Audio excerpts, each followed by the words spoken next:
Hello everybody, this is Justin Stivers, owner of the Probate Law Firm. Hope everyone is having a great Friday. Here with Miss Bethany Martinez, Realtor extraordinaire, and very excited about today's interview. Bethany, a lot of you all out there are realtors or even attorneys, and I know you have an amazing following yourself, and I'm sure you get asked a lot of questions about how to grow your business. A lot of people see you on social media trying to figure out if that's the best way to grow their own business. And so I think you are probably one of the most well-known realtors in the area. So very excited that you're joining us here today. And I know you've got an upcoming event tomorrow. Yes, tomorrow. So I'm wearing the shirt and everything, if awesome. You can see it. So we'll talk about that today as well. But where I kind of like to get started is how long have you been a realtor and how'd you get into real estate? Okay, so I was licensed in 2013, but I didn't start practicing then because I was in hospitality management. Okay. So I had a family friend in real estate that was always telling me, you should do it. But I loved working in restaurants and creating events departments and training and opening restaurants. So that was kind of my thing for a while. And then I just did real estate on the side.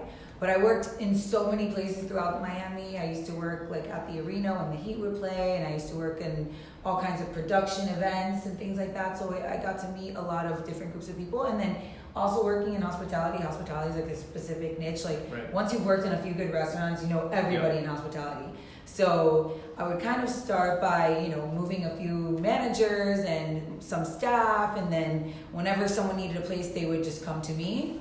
And then about a couple years doing that, I worked for this large restaurant group, and after basically 2 years of slaving away and giving your life to them, they decided to shut down in 24 hours, and they fired like 70 people. Sure. And at that point I realized I just gave my life to this job. I work 7 days a week. I mean, what am I gonna go do now? And then I had my license, so it was a good friend of mine that was like, you need to just do real estate full time. It's now or never. So I decided I was gonna start. But it wasn't easy. It was just like I would work as a hostess at night so that I could have a flexible schedule because I was in management and that's no life. And then I did real estate during the day, and I did that for about a year until I saved up enough money so that I can just do real estate. And then I even saved up enough money and then didn't close a deal for a while, then had to go get another part-time job to make it work. But I made it work, and I'm happy to say it's been like 5 full years doing it full-time with nothing else, just real estate. And that's pretty cool. I feel like a lot of realtors, when they start out, they maybe don't have the money to just make the jump to go full-time, part-time. No one really does, and they don't teach you to save up for this career. So you kind of just figure it out as you go. So how did you get started? I guess you had kind of a network with working in the hospitality industry. How did you kind of transition out of that into full-time? Was it just? So I took whatever job that could give me flexibility enough, and it's so crazy because I tell this to everybody that I know that's in hospitality thinking to get their real estate license. We're fortunate enough to have night jobs and be able to work 1 to 2 to maybe 3-4 days a week and make enough money so that we can survive and then work every day. You end up working like a slave because you're working 7 days a week in real estate, and then you're 4 days a week at night, and then some nights only sleeping a couple of hours. But you have to do it to get the job done. So but I tell that because I have a few girls on my team right now who they're in that transition. They're working like 2 to 3 nights a week at their hospitality jobs where they make good money, and then they're with me every day. So they have those days that they're struggling, but they see me, and I did the same thing, and I'm telling them we're lucky to have those opportunities to be able to make cash as a server or whatever, and then focus on real estate full time, but you have to be disciplined. There isn't no time to go out. There's no time to just party anymore. You really need all your sleep. Yeah. And if you do that for a couple of months, maybe even a year, you can literally close some deals to have you save some money, and then you can leave your job and just start doing real estate. And that's how I did it. Has your strategy changed from 2013 to now as far as how you go about finding these listings or finding these potential buyers? Well, there was one thing that really changed everything for me. It was a moment in my life where I was probably year 2 in real estate, and I just used social media just like anybody else would, like random photos here and there and with no purpose, no point. And And then finally, I had a friend that was looking for a property and came into my real estate office. And I remember seeing the friend with another realtor, and I thought to myself, I'm like, well, why did they use me? We're friends. They knew who I was. And I remember the friend telling me that, well, I didn't know if you did real estate full time. You always look like you do a lot of things, like you're always doing either events, because I was still managing a bunch of different jobs to try to make real estate work. But what was happening is that people were only seeing nothing with real estate and me with my random job. So though I was telling them I was doing real estate, they didn't see it. And unfortunately, people have to see things to believe them. So they just feel that, oh, you're probably not doing it full time and you're probably not taking it serious. And I think a lot of people will judge you based on the fact that if you're full time or you're part time, because when people are making the biggest purchase of their life, they want to know that this is what you're doing, that you're not distracted with something else. So from that point on, I just took social media as, you know what, if someone doesn't know what I do for a living, if they don't know how to contact me, that's not their fault, that's my fault. So I'm definitely doing something wrong. So do you have because again, how many followers do you have on different platforms right now? Oh, I don't know, man. A lot. Yeah, a lot, like, right? you know, and that's just because I'm constantly posting real everyday life scenarios that just kind of takes you through like what an average day is. And is there a strategy behind it? Do you kind of plan, this is the type of thing I want to put out there, or it's a little bit of both? Well, once I was like, I need everybody, when someone looks at me, they need to think I eat, sleep, breathe real estate. Right. So when that mindset changed is when everything changed. So I don't post anything that's not about something that I'm working on or that I believe in or that's a part of my business. And it's not that I don't, or that contributes to the life that I want to live, Sure. If I'm like doing something that's not productive, I'm not really sharing it. But I honestly share 99% of my life, maybe when I'm not sleeping. I just make sure that my life aligns with what I'm sharing. So yeah, it's strategic in the fact that like, if it doesn't make any sense and it's not valuable to my business, I probably won't share it. Okay. But I try to make sure that everything I do is valuable to my business so that I have unlimited content to share. Do you, because I know a lot of probably newer realtors or even much older realtors are trying to figure out how can I use social media to grow my business. Are you able to, or have you gotten to the point where you can track kind of this business came directly from social media or these type of posts? Absolutely. Well, now there's so many different ways to engage with social media that you can really see your demographic just from a post. You ask questions in a post. When I want to engage with, like, say, a buyer or a renter or a seller or a client, I talk about different experiences in my life, and then I ask the audience, which is anybody on social media, have you gone through this? Do you feel like this? If so, like, let me know what your experiences was. And on, like, say, Instagram, for example, they give you so many ways to use, like, analytics now. Like, if you say, how many of my followers are looking to buy in the next 6 months, and you can literally do a poll, and everybody that's looking to buy in the next 6 months can tap that. If you see everybody that taps yes, that is basically like a new list of buyers that you have to work with. Now it takes work to go and look who they are, follow up with them, maybe reach out, send them a message, hey, but these are all strategic things that you can do with just social media. So yeah, there's a strategy to everything. There's links in your bio that you can bring everybody back to. Like, a link in your bio should bring everybody back to something. For me, it's a lot of my workshops, a lot of my events, a lot of the YPN board events that I do. So if I want to say, hey, there's a link in my bio, sign up for the event. Or, I have a buyer's guide for buyers. I just created one. So go to the link in my bio, download the buyer's guide, and then when they download it, you get their information.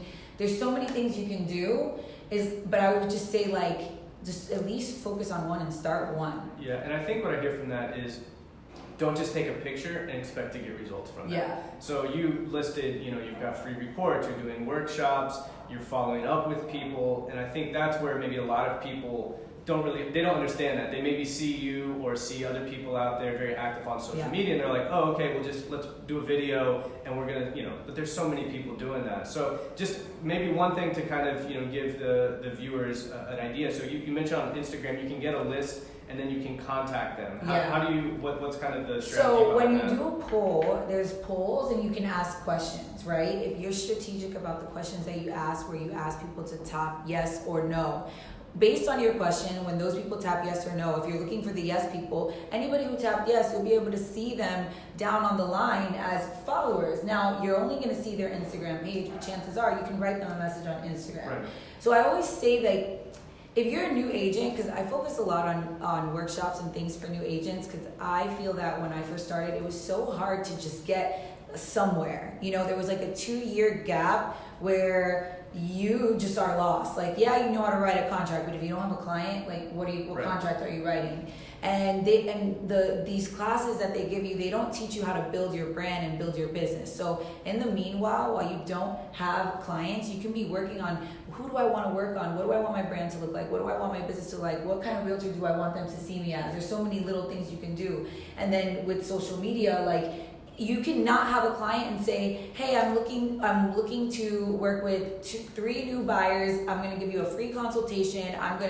There's so many little things that you can do to engage new buyers on social media. No one knows if you haven't worked with a buyer or you don't have any deals going on, but offering free knowledge and education to engage these potential clients that you have out there I would go back, and that's what I would do differently from the beginning. But that's what I share to new agents that always ask, like, I don't have any content to post. I don't know what to do. I don't have any clients, so I don't have any reviews. I'm like, content is free. It's online. It's education. You can ask somebody, team up with a probate attorney and ask him to do a workshop with you and promote the workshop. And promote the workshop to people who want to learn. And like, so for me, it's like, I just want to give agents free content.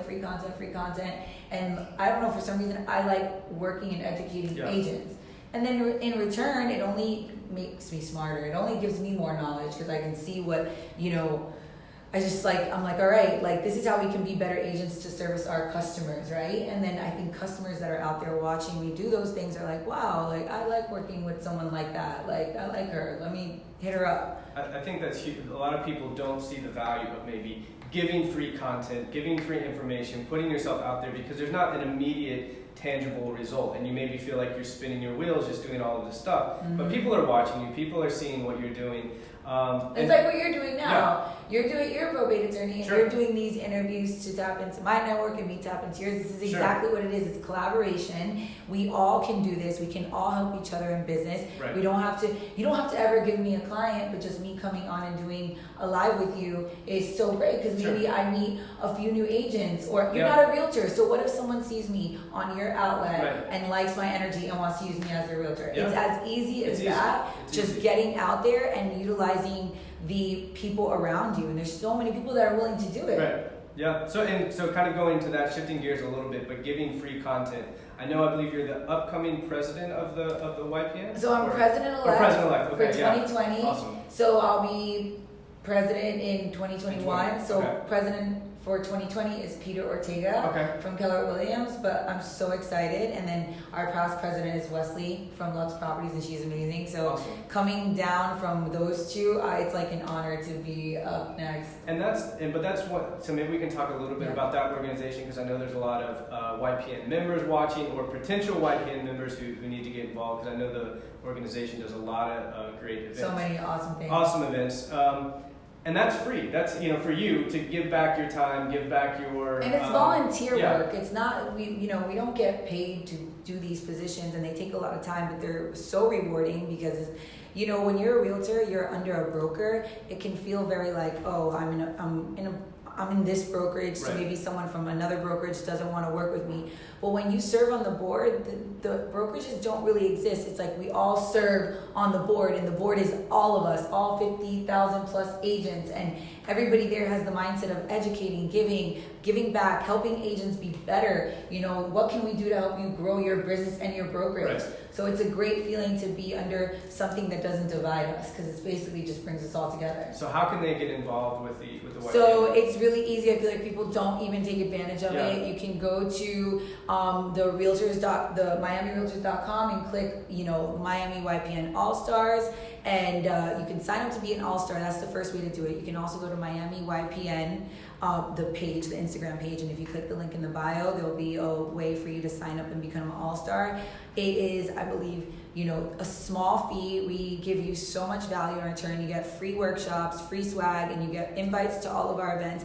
And that's just step one. And then you start coming to events and you start engaging with us. We do so many member engagement events that are amazing. And then once you start to realize like, okay, this is what we have to offer, it's the next step is just like getting on the board, which the board is very small. It's really about 20, so not everybody can be a part of it. But we open up applications every year around August and September for any agent to apply. And some people don't even know about that. Yeah. So, I would say first step, sign up to become a YBN All-Star so you can even see what we have to offer. Come to our education classes at the association.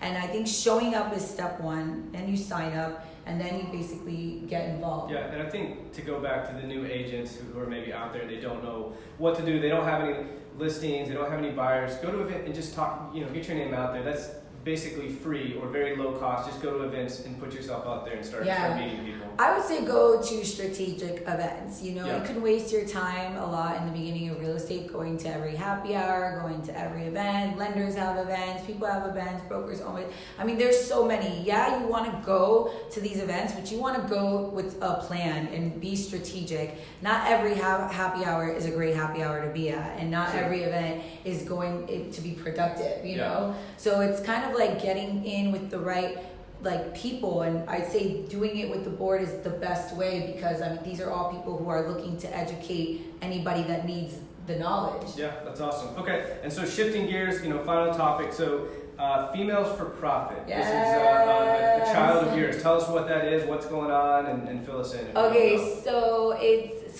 I've been wanting to do an event, and I would say a women's event because women are like dear to my heart. Really, I'm not a feminist in any way. It's not just like, we don't need men. Right. Men are very important. We're important too. But I do have a heart for helping women. And when I first started real estate, I just felt like I was looking for a mentor, and I had multiple. Not one fit every category, but along the way, I had so many people that poured into me. And if it wasn't for those people that spent that little bit of time with me, helped me out, pushed me, motivated me, I wouldn't be here because real estate is kind of hard. I know a lot of people start and then they give up, and it's not easy just motivating yourself every day. So I just wanted to give back the things that I was missing, like building your business, learning how to grow, like finding a niche, like marketing, all these things that are so important. And as a female entrepreneur, like they tend to say that we're cliquey, but I think this new age trend that we have of like women empowerment, now it's like the cool thing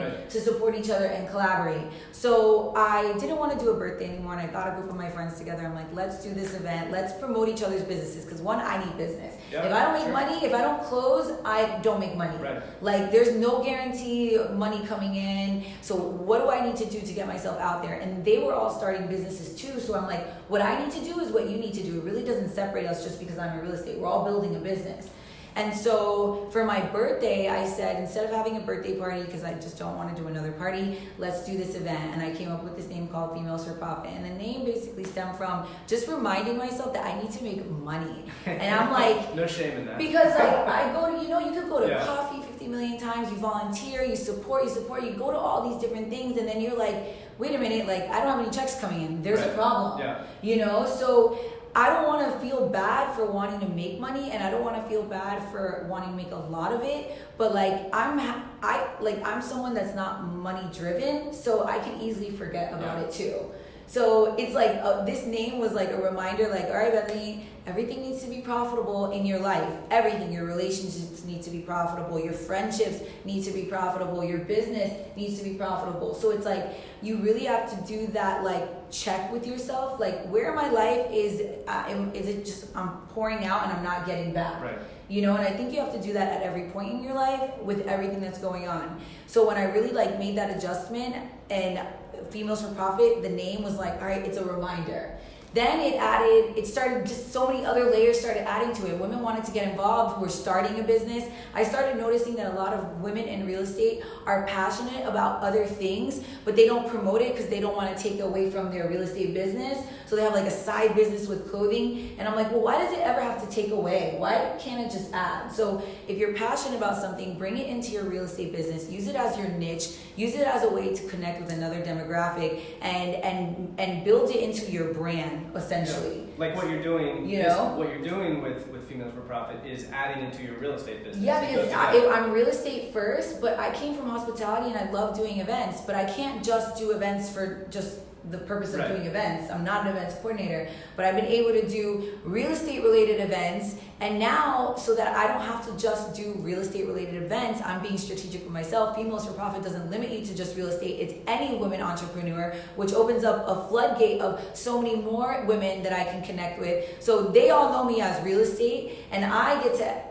learn from all different businesses to pour back into real estate, and together we do workshops, we have educational moments and classes, and we can do events that can pour into any women in business. And any woman that I meet and any business skill set that I learn, it just goes right back into real estate. Plus, it's a way for me to meet more clients, because if I'm hosting an event for you to help you build your business, in return, all I ask is that you use me as your realtor. I mean, like, why wouldn't you? I'm giving you so much value, and in return, I'm just asking you to use me as a realtor. So how do all the females out there get involved with this? So you can follow the Instagram page at Females for Profit. That's where we're going to post everything. And then I also have a website, www.femalesforprofit.com. And then you can follow my Instagram page, which is Bethany Martinez, PA. And it's just all things real estate, all things growing your business, and just trying to give back to as many people as I can. Awesome. And you have an event coming up, though. And tomorrow is the event. It's at the Emery from 12 to 3. It's ticketed. And if you didn't buy your ticket today, we are stopping it at the end of today, because we're already probably over capacity. I'm trying to make it over, but it's going to be great. Okay. So everyone out there watching, Bethany is a true hustler. She's out there. So if I would say reach out to you. I'm sure you want realtors reaching out to you. Reach out. Anybody, Everybody. When people reach out, they're like, I'm sure you're so busy. I'm like, well, aren't we all busy? Yeah. You know, that's life. We have to make be it happen. busy. Yeah. All right. Thank you guys, Bethany. Thank you so much. Hope everyone has a good weekend. Go check out her event tomorrow, and see you guys next week. Bye.